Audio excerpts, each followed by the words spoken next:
ಅಸಮಾಧಾನ, ಬೇಗುದಿ, ಬಂಡಾಯ ಇದೆಲ್ಲವೂ ಕೂಡ ಪಕ್ಷದಲ್ಲಿ ಸಹಜ, ಅದನ್ನ ಶಮನ ಮಾಡಬಹುದು.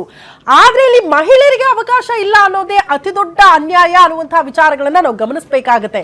ಯಾಕಂದ್ರೆ ನಾರಿ ಶಕ್ತಿಗೆ ಆದ್ಯತೆ ಕೊಡದೆ ಹೋಗಿ ನೀವು ಸಂಪುಟವನ್ನ ಫುಲ್ಫಿಲ್ ಮಾಡೋದಕ್ಕೆ ಸಾಧ್ಯನಾ?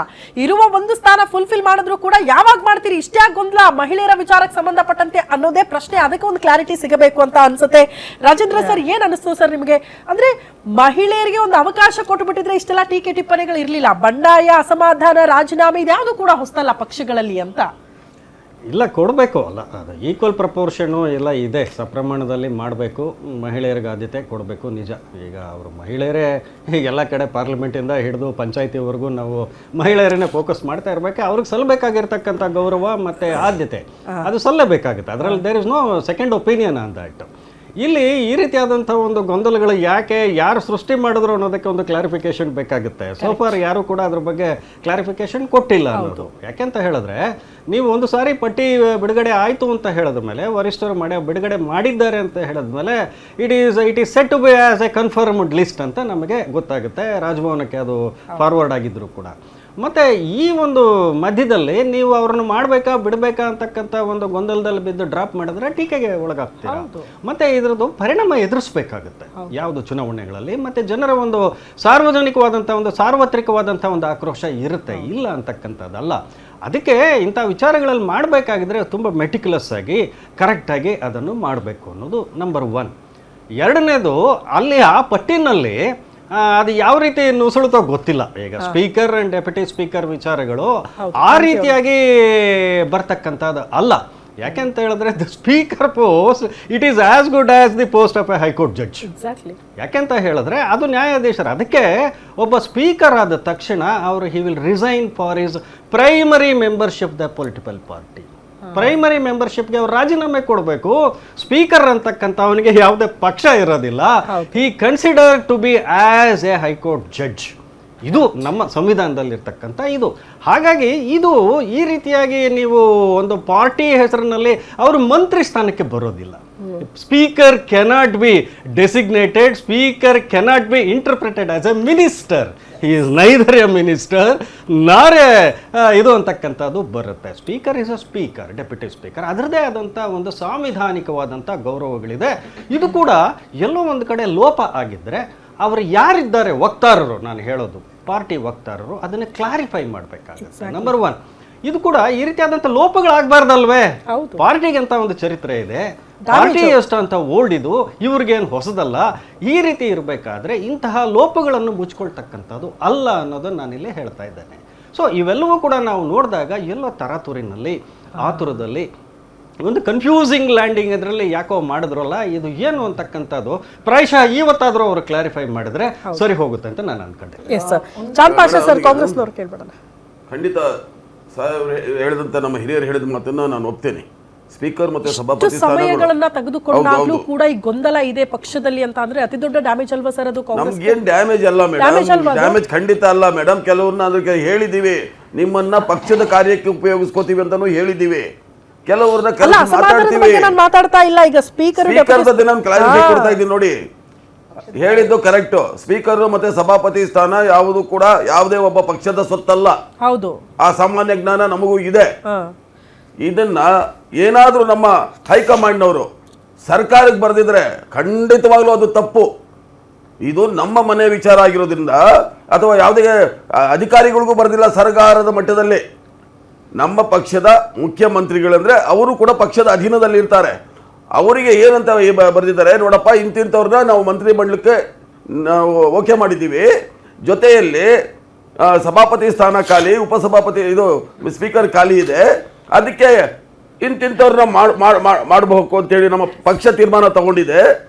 ಅದಾದಮೇಲೆ ಸಭಾಪತಿ ಅದನ್ನು ಕೂಡ ನಮ್ಮಲ್ಲಿ ಮೆಜಾರಿಟಿಗೆ ಬಂದಿದ್ದೀವಿ, ಬಹುಮತ ಇದೆ, ನಾವು ಈ ಥರ ಮಾಡಬಹುದು, ಇದ್ರ ಬಗ್ಗೆ ಪಕ್ಷದಲ್ಲಿ ತೀರ್ಮಾನ ತಗೊಳ್ಳಿ ಅನ್ನೋ ಉದ್ದೇಶ. ಹೈಕಮಾಂಡ್ನಿಂದ ಪಟ್ಟಿ ಬಂದ ತಕ್ಷಣ ಅದು ದೊಡ್ಡ ಅಪರಾಧನ ಸರ್ಕಾರಕ್ಕೆ ಬರ್ದಿದ್ದೀವ? ಮೇಡಮ್ ಸ್ವಲ್ಪ ಮಾತಾಡಕ್ ಕೊಡಿ, ಇಲ್ಲ ಮಾತಾಡ್ಬೇಡಿ ನೀವು, ಆಮೇಲೆ ಮಾತಾಡ್ತೀನಿ ನಾನು. ಆದರೆ ಪತ್ರ ಬರೆದಿರೋದು ಯಾರಿಗೆ? ಮನೆಯಲ್ಲಿ ಯಾರಿಗೆ ಒಬ್ಬ ಒಂದು ಸ್ಥಾನಮಾನ ಕೊಟ್ಟು ಜವಾಬ್ದಾರಿ ಕೊಟ್ಟಿದ್ದೀವೋ ಅವರಿಗೆ ನಮ್ಮ ಮನೆಯಲ್ಲಿ ವೈಯಕ್ತಿಕವಾಗಿ ನಾವು ಕಳಿಸ್ಕೊಂಡಿದ್ದೀವಿ. ಕಾಂಗ್ರೆಸ್ ಪಕ್ಷ ನಮ್ಮದು ಒಂದು ಮನೆ, ಅದಕ್ಕೂ ನಿಮಗೆ ಏನ್ ಸಂಬಂಧ? ನಮ್ಮಲ್ಲಿ 28 ಪತ್ರಗಳು ಬರ್ತವೆ. 28 ಪತ್ರ ಬರ್ತವೆ, ನಿಮಗೆ ಯಾಕೆ ಚಿಂತೆ? ರಾಜೇಂದ್ರ ಸರ್, ಕಾಂಗ್ರೆಸ್ ವಕ್ತಾರ ಹೇಳಿದ್ರಲ್ಲ, ನಿಮಗೆ ಯಾಕೆ ಚಿಂತೆ? ಅಪರಾಧನ ಇಲ್ಲ ಅಂತ. ಅಪರಾಧನ ತಪ್ಪ ಫಸ್ಟ್ ಅಂಡ್ ಲಾಸ್ಟ್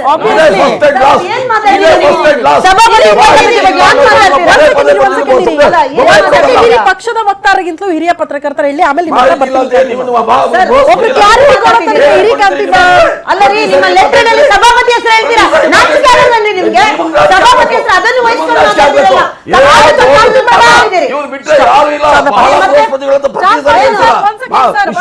ತಪ್ಪು ಅನ್ನೋದು ಯಾರಿದ್ರಿ ಹುಷಾರ್ ಅಂತ ಹೇಳ್ತೀರಾ? ಯಾರಿಗೆ ಹುಷಾರ್ ಅಂತ ಹೇಳ್ತೀರಾ? ತಪ್ಪು ಹೇಳಿದ್ದ ಮಾಹಿತಿ ಇರೋದಕ್ಕೆ ನೀವು ಮಾತಾಡ್ತಿರೋದಿಲ್ಲ. ಸಭಾಪತಿ ಬಗ್ಗೆ ವ್ಯಾಲ್ಯೂ ನಿಮ್ಗೆ ಗೊತ್ತಿಲ್ಲ ಸರ್, ಅದಕ್ಕೆ ನೀವು ಮಾತಾಡ್ತಿದ್ದೀರಾ. ಪತ್ರಿಕೆಯಲ್ಲಿ ಅವತ್ತಿನ ಪತ್ರಿಕೆಯಲ್ಲೇ ಕೇಂದ್ರ ಸರ್ಕಾರ ನ್ಯಾಷನಲ್ ಪ್ರಾಜೆಕ್ಟ್ ಅಂತ ಮಾಡ್ತು, 5300 ಕೋಟಿ ರಿಸರ್ವ್ ಆಗಿರ್ತದೆ. ನಾನು ಹೇಳ್ತೀನಿ ಇಡ್ತು ಅನ್ನೋದು ಸಬ್ಜೆಕ್ಟ್ ಇರ್ತದೆ. ಇವತ್ತಿನ ಪತ್ರಿಕೆಯಲ್ಲಿ ಬಂದಿದ್ದಂದ್ರೆ ಆ ಮೊನ್ನೆ ನಡೆದಂತ ಡಿಬೇಟ್ ಅಲ್ಲಿ ಸುಳ್ಳು ಸುಳ್ಳು ಹೇಳ್ಬೇಡ್ರಿ, ಎಲ್ಲರಿಗೂ ಸುಳ್ಳು ಸುಳ್ಳು ತಿಳಿಸ್ಬೇಡ್ರಿ ಅಂತಾರೆ. ಪತ್ರಿಕೆ ಓದಲ್ವಾ? ಓದ್ಕೊಂಬನ್ನಿ. ಈಗ ವಿಷಯ ರಾಜೇಂದ್ರ ಸರ್, ಅದು ಅಪರಾಧನ ಅಪರಾಧನ ಅಂತ ಕೇಳ್ತಿದ್ದಾರೆ ಅಲ್ವಾ?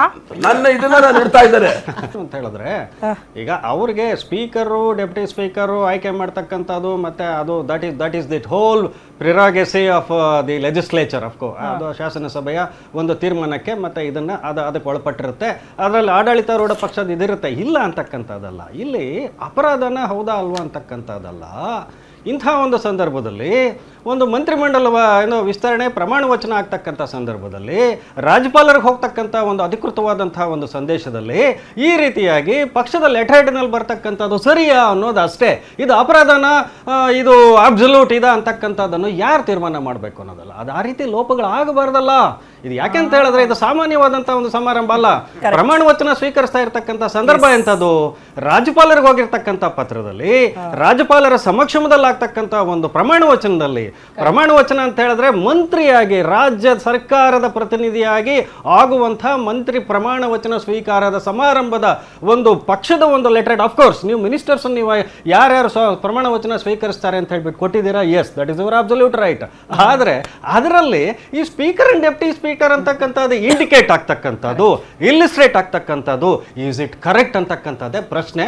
ನನ್ನ ಪ್ರಕಾರ ಇದು ಅಪರಾಧ ಅಂತಲ್ಲ, ದಟ್ ಈಸ್ ನಾಟ್ ಕರೆಕ್ಟ್ ಅಂತಕ್ಕಂಥದ್ದು ನನ್ನ ಪ್ರಕಾರ ಇದನ್ನ ಬೇರೆ ಯಾವುದೇ ಸರ್ಕಾರ ಕಳಿಸಬಾರ್ದ ಇದು ರೈಟ್ಸ್ ನಮ್ಮ ಪಕ್ಷದ ಹೈಕಮಾಂಡ್ಗಿಲ್ಲ. ನಮ್ಮ ಮನೆಯ ವಿಚಾರಕ್ಕೆ ನಮ್ಮ ಮನೆಯ ಒಬ್ಬ ಮಗನಿಗೆ ಮನೆಯಲ್ಲಿರುವಂತ ಇನ್ನಿತರೆ ಮಗಳಿಗೆ ನೋಡಪ್ಪ ಇಂತಿಂತ ಜವಾಬ್ದಾರಿನ ನೀನು ಅವ್ರಿಗೆ ಕೊಡುವಂತ ತಿಳಿಸಿದ್ದಾರೆ. ಇದನ್ನ ನಾನು ಭಾವಿಸ್ತೀನಿ. ಹಾಗಂತ ಹೇಳಿ ಸರ್ಕಾರಕ್ಕೆ ಆಯ್ತು ನೀವು ಒಪ್ಪಿಲ್ಲ ಅಂತ ಹೇಳಿದ್ರೆ ನನ್ನ ಭಾವನೆನ ನನ್ನ ಅಭಿಪ್ರಾಯನ ನಾನು ಹೇಳಿದ್ದೀನಿ. ಕಾಂತಿ ಮೇಡಮ್, ಸಭಾಪತಿ ಅನ್ನೋದು ಯಾವುದೇ ಒಂದು ಪಕ್ಷದ ಸುತ್ತಲ್ಲ ಅಥವಾ ಪಕ್ಷದ ಇದಲ್ಲ. ಸಭಾಪತಿ ಅನ್ನೋದು ಇಡೀ ರಾಜ್ಯದ ಎಲ್ಲಾ ಪಕ್ಷಗಳು ಎಲ್ರಿಗೂ ಸಭಾಧ್ಯಕ್ಷರ ಸ್ಥಾನ ಅನ್ನೋದು ಹೈಕೋರ್ಟ್ ಜಡ್ಜಿಗೆ ಸಮಾನವಾದಂತ ಅವರು ತುಂಬಾ ಚೆನ್ನಾಗಿ ಹೇಳಿದ್ರು. ಅದು ಒಂದು ಪಕ್ಕಕ್ಕೆ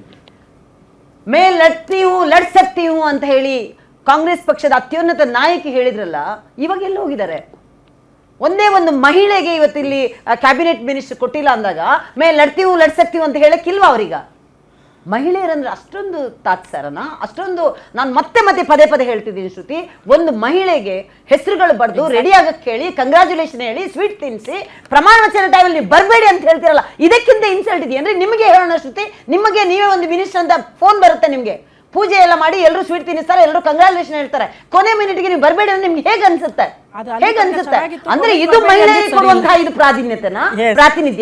ಇದು ಮಹಿಳೆಯರಿಗೆ ಮಾಡುವಂತಹ ಇನ್ಸಲ್ಟ್? ಇದು ಏನಂತ ತಿಳ್ಕೋಬೇಕು?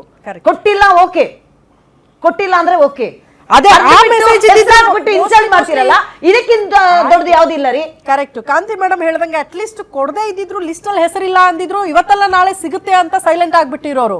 ಆದ್ರೆ ನೀವು ಕೊಟ್ಟು ಕಂಗ್ರಾಚುಲೇಷನ್ ಅಂತ ಹೇಳಿ ಅವರು ಸಿದ್ಧರಾಗಿ ಪ್ರಮಾಣ ವಚನಕ್ಕೆ ಬರೋ ಟೈಮಲ್ಲಿ ನೀವು ಬರಬೇಡಿ ಅಂದಿದ್ದು ನಿಜಕ್ಕೂ ಇದು ಮಹಿಳೆಯರಿಗೆ ಮಾಡಿರುವಂತಹ ಅನ್ಯಾಯ ಮತ್ತು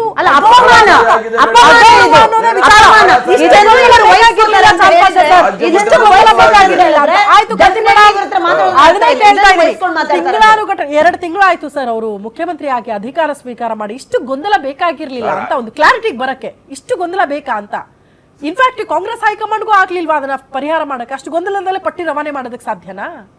ಮೇಡಮ್ ಈಗ ನೀವು ಏನು ಹೇಳ್ತಾ ಇದ್ದೀರಂದ್ರೆ ನಮ್ಗೆ ಹಲವಾರು ಕಾರಣಗಳಿಂದ ನಾವು ಇದರಲ್ಲಿ ವಿಳಂಬ ಆಗಿದೆ ಅಂತ ನಾನು ಹೇಳಿದ್ದೀನಿ. ಹೇಳಿದ ವಿಳಂಬದ ತಕ್ಷಣ ಬಗ್ಗೆ ಯಾಕೆ ಅಲ್ಲ ನಾನು ಅದನ್ನ- ಹೇಳ್ತಾ ಇರೋದು. ಆಯ್ತು, ಲಿಸ್ಟಲ್ಲಿರೋ ಈಗ ಹೆಸರಿನ ಮಹಿಳೆಯ ಬಗ್ಗೆ. ಖಂಡಿತ ಬೇರೆ ಕೊಳ್ಳೇಬೇಕಾಗಿತ್ತು. ಎಸ್.ಎಸ್. ಮಲ್ಲಿಕಾರ್ಜುನ ಅವರ ಆಗಿದೆ. ಪಕ್ಷದಲ್ಲಿ ಸೇರ್ಪಡೆ ಮಾಡ್ಕೊಂಡಿದ್ದಕ್ಕೂ ಕೊಡ್ತೀವಿ. ಆಕ್ಷೇಪ ಯಾಕೆ ಆಕ್ಷೇಪ ಆಗಿ ಮಹಿಳೆಯರಿಗೆ ಕೊನೆಗೊಂದಿರೋದು ಅವಕಾಶ ನೋಡೋಣ ಅಂತ ಬಗ್ಗೆ. ಯಾಕೆ? ಓಕೆ, ಅಯ್ಯೋ, ಮಹಿಳೆಯರ ಓಕೆ, ಬಗ್ಗೆ ಓಕೆ, ಇಷ್ಟು ಓಕೆ. ಮಾತಾಡ್ತಾರೆ. ಮಹೇಶ್ ಸರ್, ಜಂತರ್ ಮಹೇಶ್ ಸರ್. ಮಂತರಲ್ಲಿ ಸಣ್ಣ ಸಣ್ಣ ಹೆಣ್ಣು ಮಕ್ಕಳು 16 ವರ್ಷದ ಹೆಣ್ಣು ಸರ್, ಮಕ್ಕಳು ಇವತ್ತು ಹೊಡೆಯಲ್ ವಿಚಾರ ಹೊಡೆದ್ರಲ್ರಿ. ಆಯ್ತು, ಹೊಡೆಯಲ್ ಡಾಕ್ಟರ್ ಹೊಡೆದ್ರಲ್ರಿ. ವಿಚಾರ ಆ, ಇದೆ. ಆಯ್ತು, ಟೈಮ್ ನೋಡಿ, ಆಗಿದೆ, ಈಗ ಟೈಮ್ ವಿಷಯಾಂತರ ಆಗಿದೆ. ಆ ವಿಷಯಕ್ಕೆ ಮತ್ತೆ ಹೋಗೋಣ. ನೀವು ಟೈಮ್ ಆಯ್ತು, ವಿಷಯಾಂತರ ಕಾಂತಿ ಮೇಡಮ್. ಮಾಡೋದು ಮಹೇಶ್ ಸರ್, ಮಹೇಶ್ ಸರ್. ಮಾಡಿದ್ರೆ ನಾವು ಮಾಡ್ತೀವಿ.